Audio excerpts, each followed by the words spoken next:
G20 पिछले कुछ दिनों में आपने यह शब्द जरूर सुना होगा और यह इवेंट भारत के लिए एक बड़ी जीत था। इंटरेस्टिंग बात यह है कि वर्ल्ड मीडिया ने प्रेडिक्ट किया था कि G20 समिट फेल हो जाएगा, इंडिया इसे हैंडल ही नहीं कर पाएगा, लेकिन भारत ने कॉन्सेप्ट रिस्क को गलत साबित कर दिया है। हाउ? Let me explain.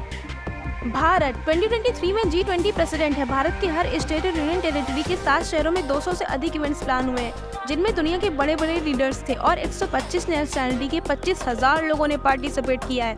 आपको सुनकर विश्वास नहीं होगा, लेकिन भारत को 100% कंसेंसस यानी फुल सपोर्ट मिला। This is a huge victory for Bharat. लेकिन इसका मतलब क्या है? क्या सिर्फ मीटिंग करने से फर्क पड़ता है? हमने इस प्रेसिडेंसी में सिर्फ बातें की है या फिर कुछ हासिल भी किया है? और कौन से 5 सबसे बड़े विक्ट्रीज हैं जिनके बारे में आज हम बात करने वाले हैं। हेलो दोस्तों, स्वागत है आपका आज की हमारी इस नई वीडियो में। इतने इम्पोर्टेंट मुद्दे को हम आपके सामने इतनी आसान भाषा में लाते हैं ताकि आप अपने देश की बुलंदियों को जान सकें। अगर आपको हमारी वीडियो अच्छी लगे तो प्लीज़ हमें फॉलो करिएगा और हमारे चैनल को सब्सक्राइब करिएगा, जिससे आप हमारे इस काम को इनकरेज कर सकते हैं।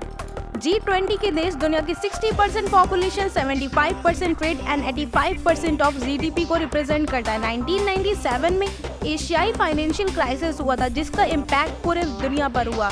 G20 से पहले G7 एक ओरिजिनल अलायंस था, मानो सबसे पहले Avengers.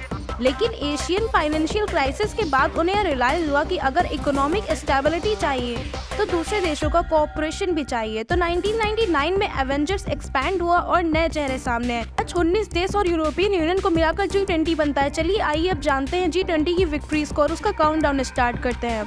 Victory number 5, G20 presidency एक गोल्डन चांस होता है बदलते भारत का चेहरा दुनिया के सामने रखने का, और हमने यही किया। फिर UPI हो या सीमलेस पेमेंट फैसिलिटी हो या फिर हमारा कल्चर हो या फिर डेवलपिंग इंफ्रास्ट्रक्चर, यह है भारत मंडपम।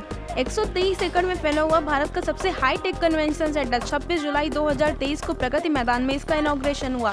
दुनिया के बड़े बड़े लीडर्स जैसे अमेरिका के प्रेसिडेंट, UK के प्राइम मिनिस्टर और ऑस्ट्रेलिया के PM भी यहाँ मौजूद थे। इस साल भारत G20 का प्रेसिडेंट था, तो इस प्रेसिडेंसी के साथ कुछ स्पेशल पावर्स भी आते हैं। उन्हीं में से एक स्पेशल पावर है कि G20 के देश को छोड़कर दूसरे देशों को भी स्पेशली इनवाइट करने की ताकत। भारत ने इस ताकत का बखूबी इस्तेमाल किया है और बांग्लादेश, सिंगापुर और UAE जैसे देशों को इनवाइट किया है। इसमें कुछ देश अनुपस्थित भी रहे, जैसे चाइना, रूस व यूक्रेन के ज़ेलेंस्की G20 समिट में नहीं दिखे। यह देश G20 का हिस्सा है, फिर भी यह समिट में नहीं आए। ये लोग न आने के कारण कई मीडिया हाउसों ने प्रेडिक्ट किया था कि इस साल भारत का G20 फेल हो जाएगा, लेकिन हुआ कुछ और। लीडर्स के सामने डिजिटल पब्लिक इंफ्रास्ट्रक्चर का प्लान रखा गया। डिजिटल पब्लिक इंफ्रास्ट्रक्चर यानी DPI, जिसके जरिए सारे देश आपस में टेक्नोलॉजी शेयर करके सारी चीजों को आसान बना सकते हैं। यही प्रस्ताव हमने वर्ल्ड लीडर्स के सामने रखा और वन फ्यूचर अलायंस स्थापित करना चाहा। इसलिए सारे लीडर्स का एक साथ एक मंच पर आना इम्पोर्टेंट था। साथ ही साथ अफ्रीकन यूनियन के लीडर भी यहाँ मौजूद थे। UC डेवलप या फिर डेवलपिंग देश के बारे में तो समझ सकते हैं, लेकिन अफ्रीका यहाँ पर क्यों था? विक्ट्री नंबर 4, ये G20 समिट हिस्टोरिकल होने वाला है और इसका मेन रीजन है अफ्रीका। भारत ने G20 को एक्सपेंड करके हमेशा के लिए G21 कर दिया है। अब अफ्रीका भी इस ग्लोबल ग्रुप का हिस्सा है। जैसे G7 देशों ने एशियाई के डेवलपिंग देशों को इन्वॉल्व किया था, वैसे ही भारत ने अफ्रीकन यूनियन को G20 का हिस्सा बनाया है। यह एक बड़ा मुद्दा है, लेकिन क्यों? अफ्रीकन यूनियन में 55 देश आते हैं, जिनका टोटल पॉपुलेशन 1.3 बिलियन है, जिसमें इथियोपिया, साउथ अफ्रीका जैसे इम्पोर्टेंट देश भी आते हैं। आप वीडियो को पॉज करके इनके नाम पढ़ सकते हैं। ये इम्पोर्टेंट इसलिए क्योंकि अफ्रीका दुनिया की सबसे बड़ी इन्वेस्टमेंट अपॉर्चुनिटी है। अफ्रीका के पास डेमोग्राफिक डिविडेंड है क्योंकि उनका सारा पॉपुलेशन काफ़ी यंग है और यहाँ का एवरेज एज सिर्फ 18 ईयर्स है।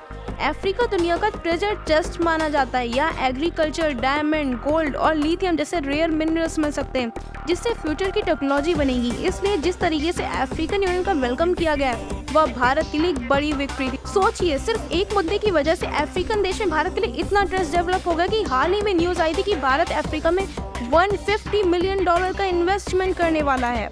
विक्ट्री नंबर 3, अमिताभ कांत जी हमारे G20 के शेरपा थे। उन्होंने कहा है कि इस साल का G20 उसके इम्पैक्ट के लिए जाना जाएगा, क्योंकि हमने 112 आउटकम्स अचीव किए, यानी सिर्फ डिस्कशन नहीं, रिजल्ट सामने है, जिसमें इन दिनों economic growth, sustainable development, climate change, finance, private sector की इन्वॉल्वमेंट, एलिमिनेटिंग चाइल्ड लेबर जैसे इंपॉर्टेंट रिजल्ट सामने आए हैं। साथ ही साथ हमने इस अपॉर्चुनिटी का इस्तेमाल दुनिया को आईना दिखाने के लिए भी किया है। हमने कहा है कि सस्टेनेबल डेवलपमेंट गोल्स जो पूरी दुनिया में 2023 के लिए सेट किया गया वो हम अचीव नहीं कर पाएंगे। सिर्फ 12% टारगेट्स ऑन ट्राई है।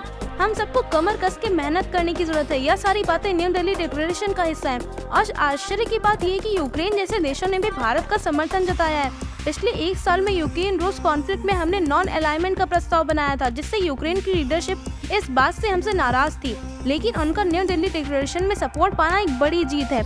आज जियोपॉलिटिक्स लेवल पर दुनिया में काफी तनाव है। यूक्रेन की तरह ताइवान पर भी हमला होने की संभावना है। ऐसी स्थिति पर भारत का सारे देशों से सपोर्ट पाना एक बड़े विक्ट्री की संभावना है। यह बात सिर्फ 1-2 मुद्दों की नहीं हो रही, 112 मुद्दों की बात है, जो कि भारत के लिए एक बहुत बड़ी जीत है। विक्ट्री नंबर 2, नोटिस किया होगा कि G20 के इवेंट्स भारत के अलग अलग स्टेट अलग अलग शहरों में हो रहे थे।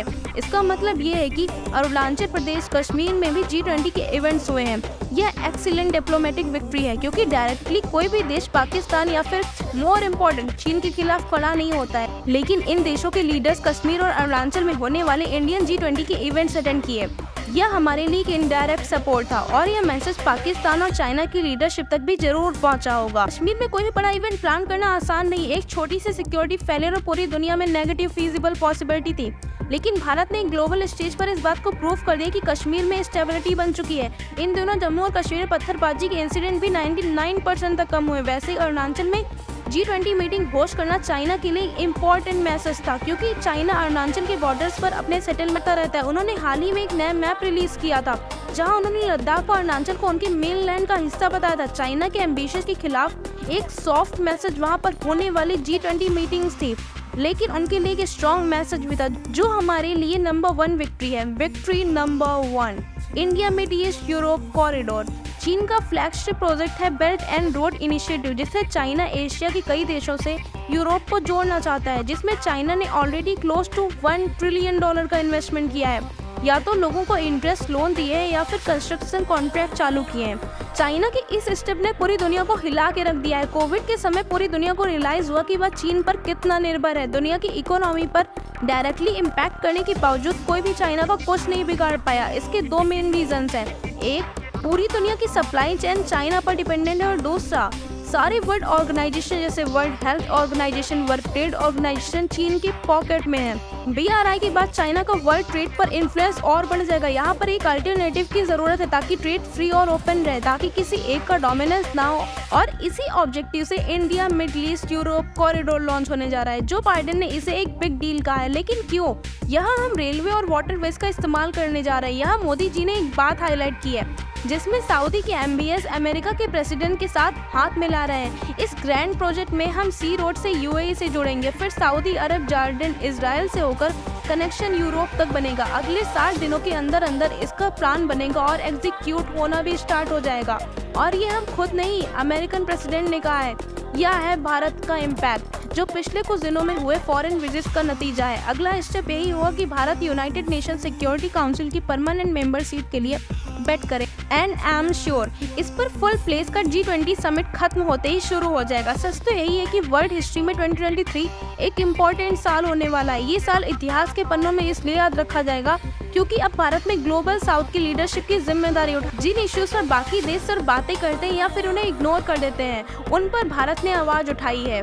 यस, G20 के ऑर्गेनाइजेशन में काफ़ी कमियां थी, काफ़ी मिस्टेक्स भी हुई, लेकिन अब एक सवाल आपसे, क्या आप हमारी रियल अचीवमेंट को याद रखेंगे या फिर खुरेद कर कुछ गलतियां ही निकालेंगे? अगर आपको इस वीडियो से कुछ नया सीखने को मिला हो तो हमें सोशल मीडिया पर फॉलो और सब्सक्राइब करना मत भूलिएगा, क्योंकि जो लोग भारत की फेलियर्स को हाईलाइट किया करते थे, अब वो चांद, आदित्य, L1 और G20 की भी बातें कर रहे हैं। यह बदलाव रिफ्रेशिंग है और ज़रूरी भी, और यही इंपॉर्टेंट बदलाव तक पहुँचाने से मुझे बहुत प्राउड होता है। Thank you so much for watching this video. अच्छा लगा हो तो लाइक बटन को प्रेस करना और चैनल को सब्सक्राइब करना ना भूलिएगा।